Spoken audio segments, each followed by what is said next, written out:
Today in this video, we're going to be talking about routing in Mists of Tirna Scithe. Now, the point of this video is to encourage tanks who are maybe intimidated with the aspect of routing for keys, and to maybe break down some important mobs that, as a tank, you should be keeping an eye out for, and understanding what mobs do in a pull that could affect your group. Also, Mists of Tirna Scithe specifically has a little bit of variance to it, depending on if you're able to skip near the start, if you have an appropriate player with the right race and or class and or profession. There's also some variance towards the end. Do you have a pet class in your group who can pull through the walls? There's a lot of things going on, and I hope that breaking this down will give you some confidence to tank your next Mists of Tirna Scithe. Anyways, let's dive in. So starting off, like I mentioned, Night Elf players, Tauren, of both Tauren and High Mountain, can open up these overgrown roots, which is an incredibly lucrative skip. Druid players can also do this, and anyone who has the Khazalgar herbalism profession. Now, generally what I do personally is I like to do a very big pull at the start, and this mostly comes down to people having a lot of offensive and defensive cooldowns. You don't have to do this. If you want to break it up, you can, but the very first claws that you're going to actually engage with are these spike claws, and these spike claws don't actually do anything if everyone is within 8 yards. So these mobs, they will leap at a player who's out in range, dealing damage to them, applying a bleed, and cleaving everyone within 4 yards of that player.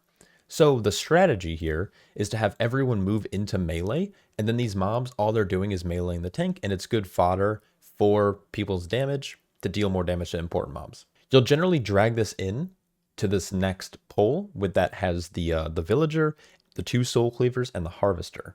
Now, again, you can break this up if you want into 2 separate pulls, but it's pretty standard for everyone to kind of go all in into this pull. And if people are sitting out in range, well, they're doing it wrong, or they can just use a defensive or a bleed removal or something along those lines. Going to the next pack though, you're going to have this big tree man. The important thing here is the bewildering pollen. You want to make sure you're facing this away from the group, and this is especially important for players who are being casted overgrowth on.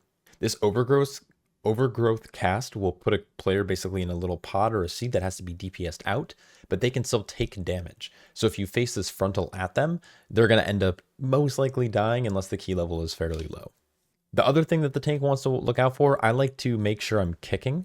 You can kick either Spirit Bolt or Harvest Essence. Which one you're kicking is up to you. Spirit Bolt will target any random player in your group, but Harvest Essence will do a channel on all of your players, and it'll heal the Harvester for the damage it deals. So kicking this is a little bit more important than the bolts, but both need to be kicked. And then lastly, the tank buster mob in this pull are going to be these soul cleavers. This soul split cast does a ton of shadow damage, and it makes you take more damage for 8 seconds, and this can stack. So when you have 2 of them, they'll generally be applied back to back, meaning that you're going to take 40% more damage while this, dot is applied to you. So your healer is going to want to dispel this. If you're a dwarf player, you can remove this with your racial. You can also remove this with diffuse magic if you're a monk player, for example. Anyways, that's the first pull. That's what it'll typically look like. If you aren't playing with someone who can open up the overgrown roots, generally what you'll end up doing is your first pull, you'll just jump into this pack and maybe you'll pull these spike claws in, or you'll pull maybe like these spike claws. And then at that point, you can maybe ignore this and you can just kind of hold W through here. But let's assume you have the right composition and you're able to break this up. So I'm going to actually split this into 2 pulls. Next, what you're going to do is if you have a skip, it's definitely worth skipping this next pull. And so what you would do is this mob right here, you can actually see this with several different abilities. Paralysis into Ring of Peace is great. Sap, Imprison, Sleepwalk, Mind Soothe. You can also Warlock Gate skip through this way if you'd like. There's a couple of ways to skip this pack, and the reason why is because you want to get to boss as early as possible to get Lust on cooldown, and this pack just sucks. There's 2 harvesters that need to be kicked. There's a bow breaker, which does a ton of and fairly lethal AoE damage if it overlaps with the harvesters, and there's a soul cleaver that does a nasty damage to the tank. So if you can skip this, great, but let's assume you are playing with people who don't know how to skip, so you're going to pull it. Now, like I said before, there are 2 harvesters. So again, 2 set of casts you have to kick. There's another soul cleaver, which is going to do that soul split cast. And then you have the bow breaker. The bow breaker does 2 nasty things. During combat, it's going to spawn like pools under every single player that's going to deal damage and slow people. You definitely don't want to be standing in those. And then when it hits 50% health, it's going to cast a massive AoE like channel that's going to do a bunch of damage to your group. This is when you want to use like a good damage reduction cooldown, or the healer needs to be pumping some heals. So then the next pull you'll do after that goes down is this pack here. This will have 2 harvesters and 2 soul cleavers. Generally, this pack dies pretty quickly. Just make sure you're kicking. And once they have the soul split cast on you, you want to start kiting if you can. What you can do though, is you can open up this door here, and it gives you access to these mushrooms. Now the green mushrooms are generally what you're going to want to pick up, and they give you 10% main stat for 10 minutes, making the first boss a lot easier to deal with, as well as these bow breakers. Some groups will delay picking these mushrooms up until after the bow breakers go down to have more time in the maze. It really depends. Generally, just eat one, pick it up, and you're good to go. Next, you'll have to deal with 2 bow breakers. What I like to do, there's 2 ways to look at this. You can either cleave them down evenly, but if you do that, the Furious Thrashing will overlap, making you're going to be taking a pretty much double damage during the duration of that channel. Or you can focus one down at a time. Now the benefit of doing them at the same time is that you can commit larger DRs or a big healing cooldown to heal through it. The benefit of doing it spread out, it won't be as lethal, so your healer has more time to kind of react, and your group has more time to react to the damage. Once that pack goes down, you'll head into boss. I'm not going to do a boss breakdown. I believe I've done boss guides on this in the past. There's tons of boss guides out there. So assuming you know how to do the fight, let's just move into the maze, which is where the variance really starts to kick in. So if you noticed here, we're at about 25%. If you aren't pulling this pack and you're able to skip it, you're going to be about at 19%. Moving into the maze, the very first pull you're going to be hitting is the Double Defender. Double Defenders, this is probably the easiest pull for tanks. They don't do anything to you. The only thing they do is they charge your allies, which can be annoying because it does do a little knockback. And they place down this Mist Ward. Now, Mist Wards make any enemy standing in it, in terms of like their friends, makes them take 30% less damage. So you want to move all mobs out of the Mist Ward as fast as possible. And that's pretty much it. They don't do anything. Now, generally, you normally will be pulling 5 to 6 rooms before hitting Mistcaller. And you'll generally be around the 55 to 65% mark, depending on your route, depending on kind of the RNG. There's 12 different routes through the maze. Generally, you're going to do 3 rooms into a mini boss, into 2 rooms into boss. But there's alternative where it's 4 rooms into mini boss, into 1 room into boss. And depending, sometimes I've seen some routes where you end up pulling 2 5-pack rooms, which is a lot of percent. So it really just depends on your RNG. Now, let's assume we go to the left right after this first set of defenders. You're going to have 2 stalkers and 2 defenders to deal with. So basically the same pull you just did, except now you're throwing 2 of these guys into the mix. All they do is jump at a random, one of your party members, and they apply a nasty bleed and do some physical damage. Now, in higher level keys, this can be quite lethal. The way you kind of counteract this is by chain CCing them or making sure that they are staggered on their leaps, because it's generally when there's overlaps with bites as well as the expel charges. Next, let's imagine that we're going to then go to the right. You're going to find a tender as well as 2 more defenders and a stalker. So we've already dealt with 3 of these mobs. The tenders, all they do is cast Nourish the Forest. This is generally going to happen about 15 seconds into the pull and then every 20 seconds afterwards. Normally, these are the priority mobs to kill. If this cast gets off, it's going to heal them for about 30% of their maximum health over 9 seconds. So you definitely don't want to let this cast go off, because in higher keys, you're going to be there a while. Now let's kind of assume we're going to go into this next pull right here. And you're going to find yourself face to face with a Guardian, a Tender, a Shaper, and a Stinger. Now we haven't seen any of these mobs before except the Tender, so let's go over them really quick. The Guardian is the thing that the tank needs to be scared of. Whenever you see this anima / cast, this is when you want to use a defensive, because it not only does a ton of nature damage to you, but it also applies a nasty damage over time effect that does about the same as the upfront damage, but over 4 seconds. And it can stack, which can be pretty nasty later on. So whenever you see this, use a defensive, make sure your active mitigation is up. This can be spell reflected, which is kind of good to know for any warrior players out there. Get a lot of damage from it. The Shaper does 1 cast called Bramblethorn Coats. Now, generally, this isn't super crazy. If this happens to go off, your group's going to get rooted. This only really matters for specific players, generally the tank and melee. Range are generally going to be fine. But make sure you're kicking this if you can. But the priority is the Tender cast, which is Nourish the Forest. And then you have these the Mistville Stinger, which is similar to the Stalkers that we've already talked about. These guys will basically apply a nasty debuff to a player, and when it expires, it detonates. And when it detonates, it does a ton of damage. So basically, healers just need to dispel it. So after you see about 3 rooms, it'll generally bring you into a mini-boss room. Now, there's 3 mini-bosses you have to deal with.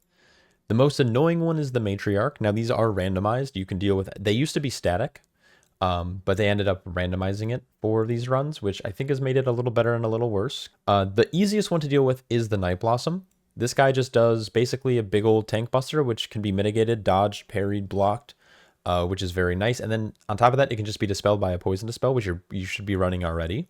And then it also sends out just little swirls on the ground. All you have to do is sidestep them. The more annoying one to deal with for your group is going to be this big old Mistvale Gorge Gullet. This guy does a couple of weird stuff.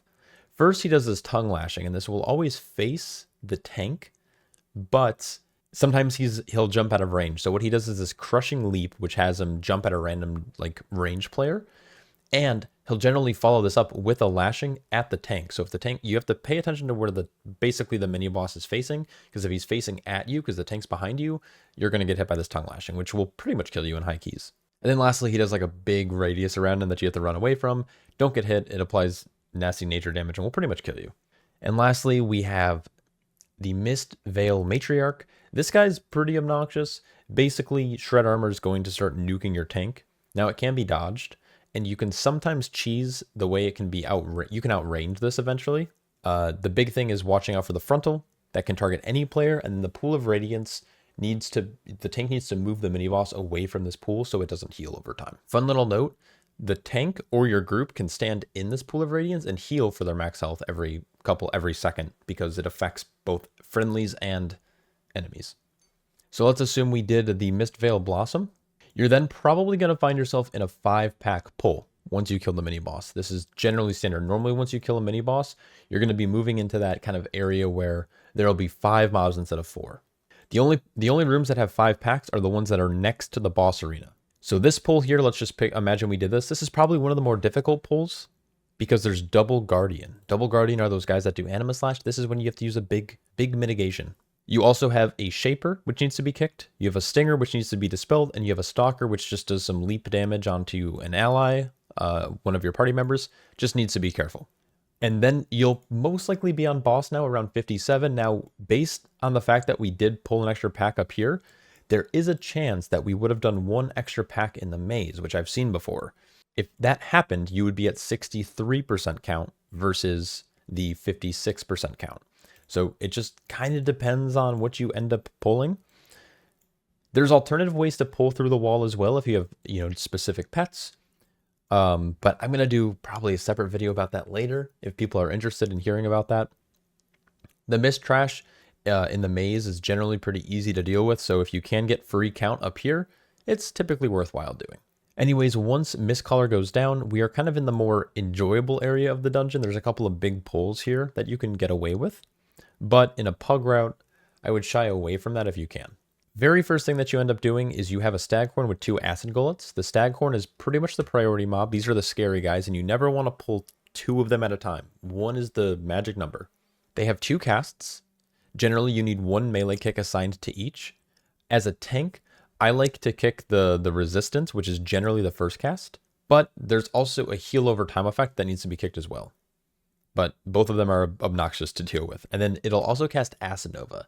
Acid Nova does a ton of group damage, nearly one-shotting your group in higher keys, and it makes everyone take 20% more damage for 12 seconds. So this is a priority. This can't really be avoided. It can be immune, but it can't be avoided. So these are priority. Acid Gullets, all they do is they apply like a little acid circle to players. Anyone standing inside of those circles will take periodic damage over time. So basically spread out. So you'll do this pull, then you'll prime yourself for a big pull if you'd like. Now, the way you do the big pull here is you pull this 4-pack into this pack here. Now, is it required to do? Do I recommend it for pugs? depends on how competent your group is. There's a lot going on if you do this. So what I'll advise is not to do this pull and just pull this pack by itself. You do have one Staghorn and one Gorger. Now, Gorgers don't do anything specifically to a player, but they do spawn these giant swirls underneath people that will knock you back and essentially kill you because it'll knock you off the edge. So don't get hit by those.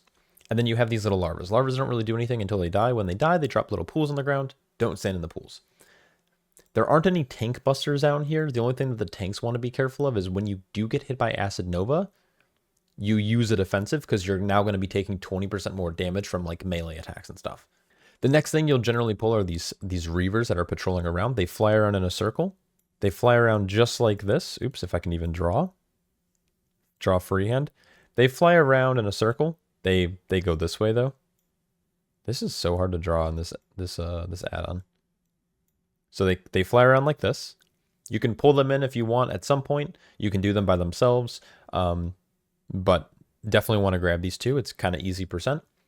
One thing to note is that what they do is they leap at a player, apply a poison, and that poison does a lot of damage over time. But what's interesting about the Stinging Assault and the debilitating poison is that it doesn't deal direct damage, which is just interesting. What it does is it applies the dot, which will tick 2 seconds later, and that's when it begins ticking. So if you're very quick with your dispels, it doesn't do any damage. So things like Detox, cleanse toxins from Paladins also work here. If you're running Bitter Immunity for some reason, you can do that. If you're a Dwarf, you can racial it off. But you'll do that. Next, you'll go into the same another pull. It has Staghorn. It'll have one Gorger, which will spawn swirls, and it has 2 Gullets. So players have to spread out, don't stand in swirls, and kick. Next, this is kind of the fun pull here. This is very easy. The packs are fairly close. This is very easy to double. I'm going to advise doing this here if you can. If you don't feel comfortable doubling it up, don't. But at this point, it'll be 3 Gullets and 3 Gorgers. So 3 set of swirls to dodge, and a couple of players will have a debuff on them that they have to spread out for. Outside of that, it's a very tame pull to do. It's just auto attacks on the tank, and it's just a ton of fun damage that you can deal. So at this point, you're at 88%. If you pulled this pack earlier, you're going to be at 93. The extra count you're going to get is going to come from over here in this set of the dungeon. So you can do it before or after boss. When you do this is depending on, like, does your group have cooldowns? Does your group have lust? Maybe it's better to pull Tredova with those things. If you don't have cooldowns and you don't have lust, pull some more trash until you do. So this next pull is pretty easy as well. You have 1 Staghorn and 1 Gorger and a couple of larvae. This will put you at 94%. And then what you do here is really up to you. There's Reaver packs that are flying around ahead. If you have a lot of poison dispels, this is an easy pull to grab. You'll have to do probably both. If you don't have a lot of poison dispels, I recommend grabbing this pack way off in the corner. It has 1 Staghorn, 1 Gorger, and 2 Acid Gullets. Everything that we've dealt with before. You do have to be a little careful when you're back here, though. These Reavers are flying above this pack. And if you have any abilities that ignore the Z-axis, or Z-axis as Canadians say, it's going to pull those Reavers, which will put you way over count and cause you to take much damage. So generally, if you're going to go back in this corner, I recommend killing Tredova first, so you don't have to worry about deaths and people running back and all that stuff. But that's the route. That's pretty much it. There's a little bit of hold W. There's a little bit of variance in the maze that can happen. And at the end, there's some different pulls you can do to make up. But basically, you're going to pull whatever bug packs you can down here to get %. So I hope that helps. I hope that makes sense. If you like a video like this with the side-by-side footage, let me know. I've done this in the past, like seasons ago, but I kind of put it on the back burner. But if you learned something, make sure you drop a like. Oh, that was so cringe. Why did I say that? Anyways, a massive shout out to all my Patreon supporters, because without you guys, I couldn't make content like this. I hope you're all staying happy, healthy, and I'll catch you all in the next one. Peace.